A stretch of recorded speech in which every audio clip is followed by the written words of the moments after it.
Like pixels on a screen, these are the games of our lives.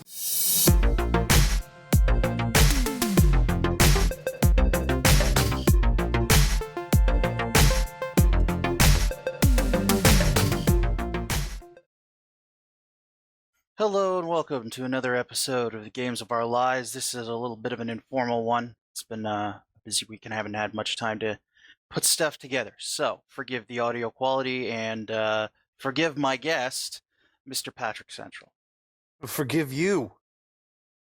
Okay, I forgive you. No, I meant the other thing, the opposite of forgiving. What is the like it's your opposite of fault. forgiveness? Blame? I guess. Yeah, that makes sense. All right, so blame We've is crossed the opposite. line of Yeah, getting way too deep for this show. sure. No, it's pond deep. I lost the thread there. So, Patrick, what have you been up to? What have you been consuming? Game-wise, we've been playing Lego Dimensions. I think we talked a little bit about that before. Just getting a little bit more into that. I finally just started a real vacation. Which has been really awesome because finally had sorry, there's an airplane overhead. I finally had time to really dive in and play some games. So I've managed to spend that time, updating systems and downloading patches and not playing anything at all. Of course, no. That is the way. Yeah, like I would have loved to have used this brief window to do that, but no. No, because everything's broken nowadays. But whatever. Which I mean, honestly, it's on me somewhat to be like, oh, I'm sure I can just very quickly fire up StarCraft. No. Oh God, no. Did you purchase the final expansion? No, I was about to, and I'm going to soon. I'm going out of town, so I'm not going to bother right now. But it was on my list to do this week, and then as soon as I hit like you must update BattleNet, and I switched to something like to Xbox, and it was like you must update that, and I was like, all right, well, this is just not meant to be. But I'll be picking the new expansion up for StarCraft when I get back. Yeah, for sure. It's crazy that StarCraft 2 is now ostensibly over, and it's taken 7 years to come out. Well, and I mean, I would have like when they first announced that they were going to do the second game as a 3-game thing that's like full priced. I was like, oh come on, I was really mad. But I mean, the amount of content in each of those, I'm actually pretty happy with. I haven't tried the third one yet, but most definitely, there's good value there. Like the base game was like each expansion has been what like $40 a pop, pretty much, and they are like full games, and they spent years working on them. So yeah, and that's good on them for that. I am definitely one of those, especially because as I mentioned, I don't have a lot of time. Like I will forgive cost if it's super duper like buttery smooth polished, and that's just part of their thing. And so StarCraft is always like super super polished. Most definitely. Like I got and I got the joke and kind of enjoyed Stanley Parable, but like there were a lot of just technical issues I had getting that game running beyond the philosophical issues of the fact that it's not a game in the traditional sense. Well, I have been playing the gamiest game of all, Fallout 4. We got some game in your game. Yeah, there's plenty of games in this game.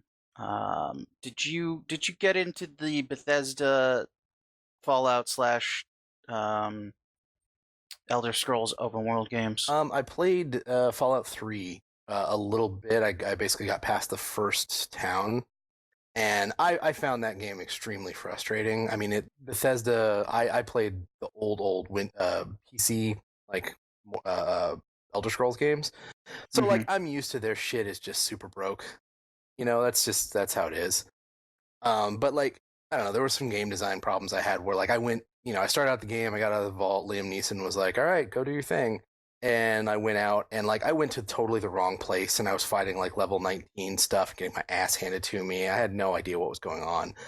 And there wasn't, I don't know, I just felt like it threw me in without a lot of guidance, and I failed without that guidance, which maybe that's on me, but it basically meant I stopped playing the game, and which is it's very sad to me because the old Interplay Fallouts, like I spent a lot of time in those games. And those give you, well, from my perspective, those gave you even less direction. I guess they gave you less ability to fuck it up though too. Like there wasn't what seemed like the right way that then led to, giant radioactive spiders that could smell fear. Right. Yeah. So Fallout 4, as you can probably imagine by the fact that it's called Fallout 4 and not something else, it is an iteration on the two previous Fallout games and incorporating some things from Skyrim. And it uses pretty much the same engine as Skyrim. So there's, it's still a buggy mess occasionally, and, AI will still goof up randomly, but I've not run into too many problems playing on the PC. And, it still looks good, and it's more of that game, basically. Well, like I said, I want to go back and play Fallout 3 because I have like the game of the year with all the expansion stuff for Fallout 3. I want to try that again because the world, like execution wise of the world, it seems like they've done a fantastic job. It was just some of the initial transition to like I'm just not that much of a first person. I was playing on a console, but I'm not a first person shooter on a console kind of guy, and there was just a lot of mechanics I didn't really get from that game. But it seems like a fantastic thing that I should try because again, a lot of people like that, and then Fallout 4 seems to be, hey, they fixed all the stuff that we lovingly were frustrated by in 3. I wouldn't say that they fixed. I'd say that they improved on a lot of. So think of it really as a sequel that instead of taking 2 years to come out, took however many years to come out, because they haven't really changed the formula that much. It's still a first person shooter with RPG elements. They've added a bunch of stuff. They've improved a lot of stuff, like the actual shooting mechanics are a lot better than they were in the previous games, and the dialogue system is much improved. But it is pretty much more the same. I mean, if you liked Fallout 3 in New Vegas, you just want to play more of that, well then yeah, here's your game. Does it have like? Cause I never got to the points of Fallout 3 where apparently there's actually like quite a bit of Mass Effect style dialogue intrigue. Most of the stuff I did was like, oh hey, it's you. Go do this thing for me, and then you come back and it's like, did you do that thing for me? That's about as far as I got. Is 4 more of that?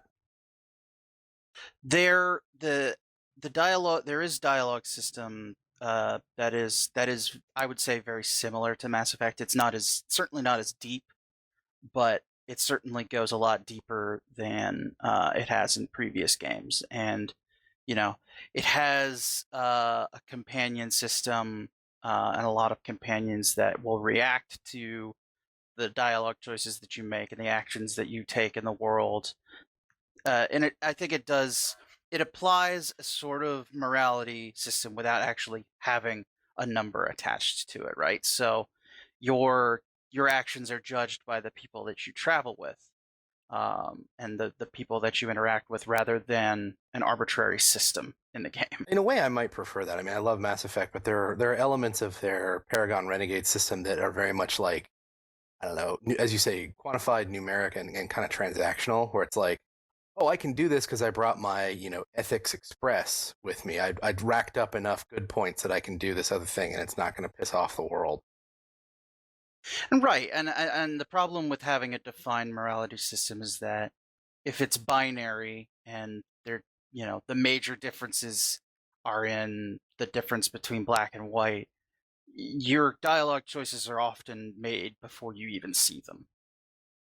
Yeah, and I mean, I like to think. Well, I did like Mass Effect because every now and then I could pull a renegade move out of the hat if I was like, no, that's just not cool.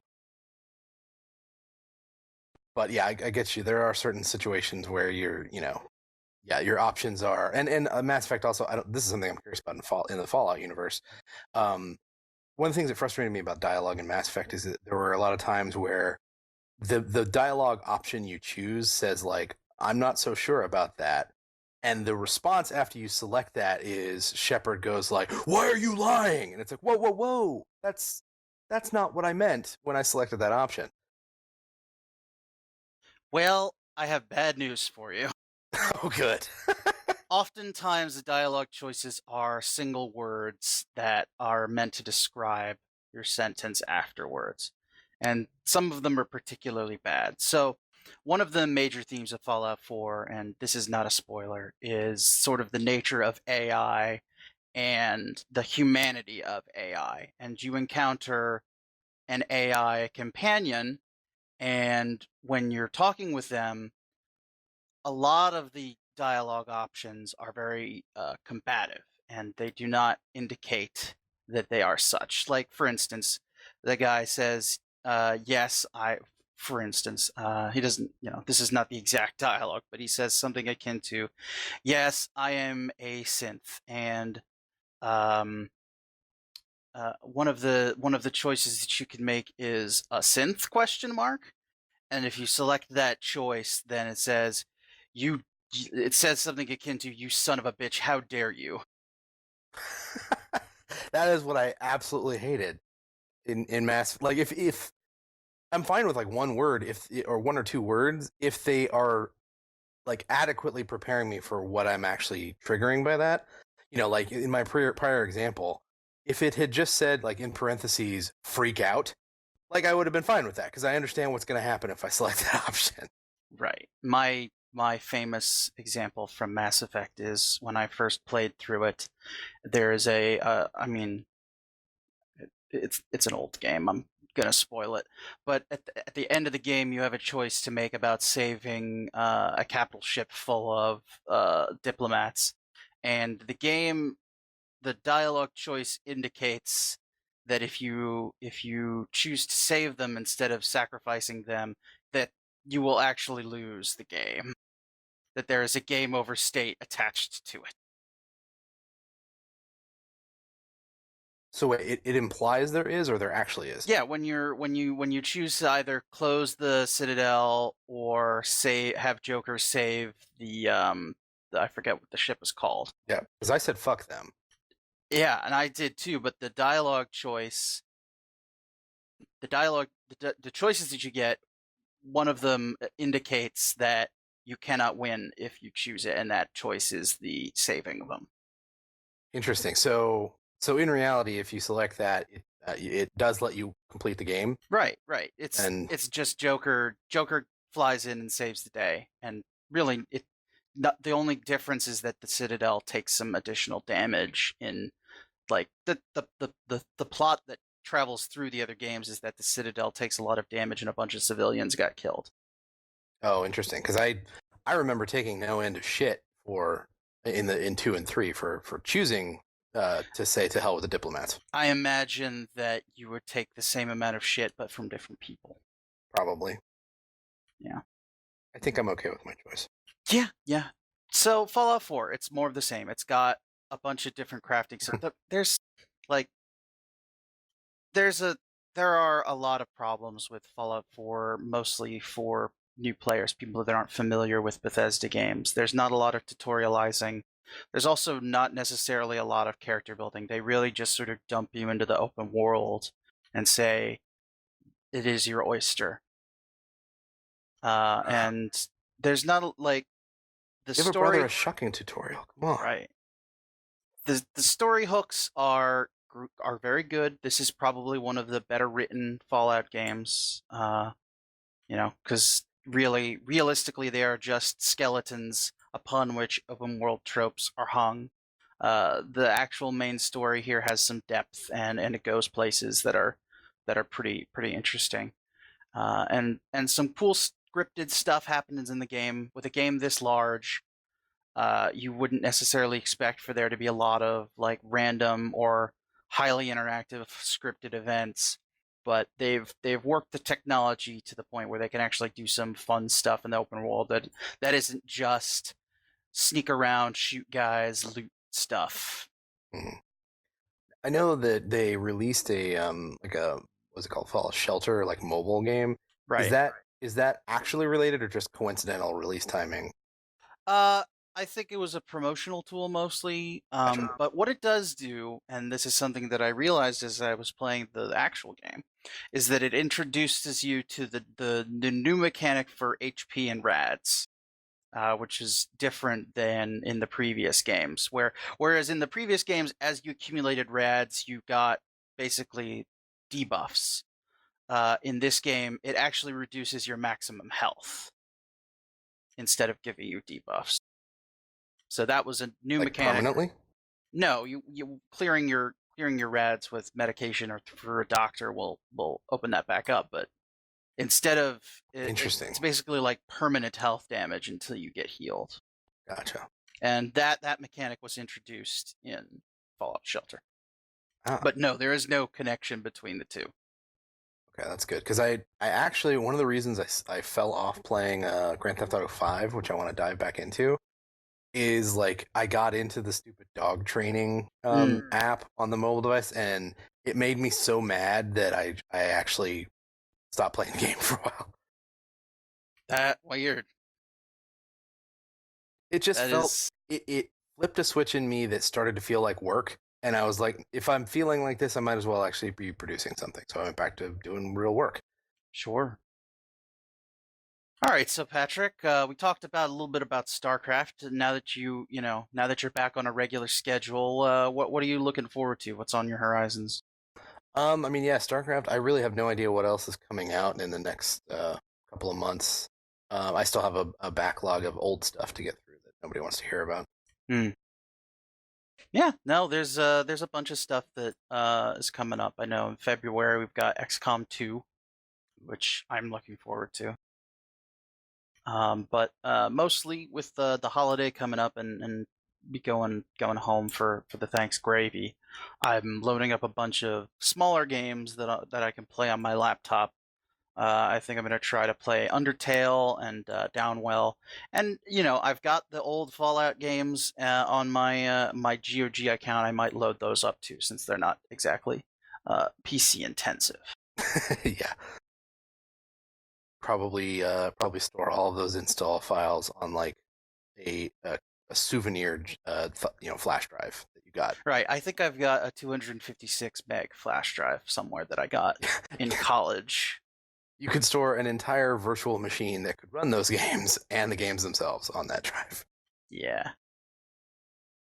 Oh man, I remember getting that as part of my orientation for undergrad in 2007. Flashback. Yeah, I think I just had a flashback. Wow. Okay. But yeah, that's that's on my plate. You're a System Shock guy, right? Oh yeah. Okay, so there has been some System Shock news lately, and I'm not sure if you're aware of it. I saw something. Wait, no, this is not like I saw something on Twitter as I was like closing a laptop, and I was like, "Oh wait, what?" And then it completely disappeared from my brain. So Okay. I remember getting excited about something I saw, but I didn't read about what it actually was. Okay. So there's been a couple System Shock things happening lately. One, System Shock the original has been cleaned up and ported into Steam, and it's fully compatible with modern computers again. So you don't have to run it in a DOS box. So that's the first thing. I assume System Shock 2 may be getting the same treatment as well. I think they eventually. already did that. Right. There's two other bits of news. The company that actually did the port of System Shock 1 onto Steam is looking into publishing a full HD remake of the original System Shock. They're sort of shopping that idea around. It'd pretty much just be, I think, like a texture bump up, since they wouldn't want to change the mechanics. But the other thing is that same company had acquired the trademark to the System Shock brand, and they are shopping around System Shock 3. Interesting. They do not. They're not big enough They're not a large enough developer to do it themselves, so they're sort of shopping it around. But the most interesting part of that story is where they got the trademark from, and I'm not certain if it's the trademark or the actual IP itself, but the System Shock brand was owned by an insurance company in Lansing, Michigan. Somebody wanted to do an advertisement and just got in at the right time, I guess. I have no idea how that ended up happening, but I'm really surprised that Ken Levine doesn't have some sort of, legal army to prevent something like that from happening. Well, my understanding of the whole Ken Levine involvement in this is that, System Shock 2 were developed by Origin, and Origin was bought by EA, and EA is particularly litigious when it comes to their IP protection. So when Ken Levine left to form Irrational, I doubt that he actually retained any of those IP stuff, apart from being able to call his games Blank Shock. Right, which I don't think EA could really make a case against. Right, and they're also incredibly not System Shock. Those Bioshock, and Bioshock 2 and Bioshock Infinite are not System Shock games. Well, I might argue. I mean, mechanic, like what I like about System Shock, they absolutely are. Right, I think aesthetically, definitely. Well, not. I mean, mechanics wise, like you're getting powers. You're doing a lot of storytelling through discovered audio logs. Okay. Because that's like, I'm not a horror guy at all. System Shock 2 is only really appealing to me because it's the first game that I ever played where it was a mixture of a first-person shooter with RPG stuff. I feel like Deus Ex blew it out of the water, and from some of the same people, so that makes sense. But like what I liked about System Shock was absolutely not like the zombie crazy parts. Even though I think Shodan was an excellent villain and very well executed, it's a little bit cliche to have like the crazy AI that wants to kill all the humans.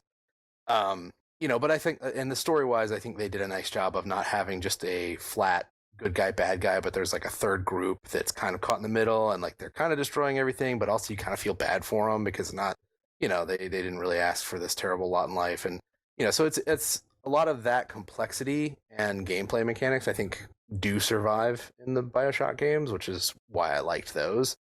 Bioshock Infinite I was not a fan of because it abandoned a lot of that stuff.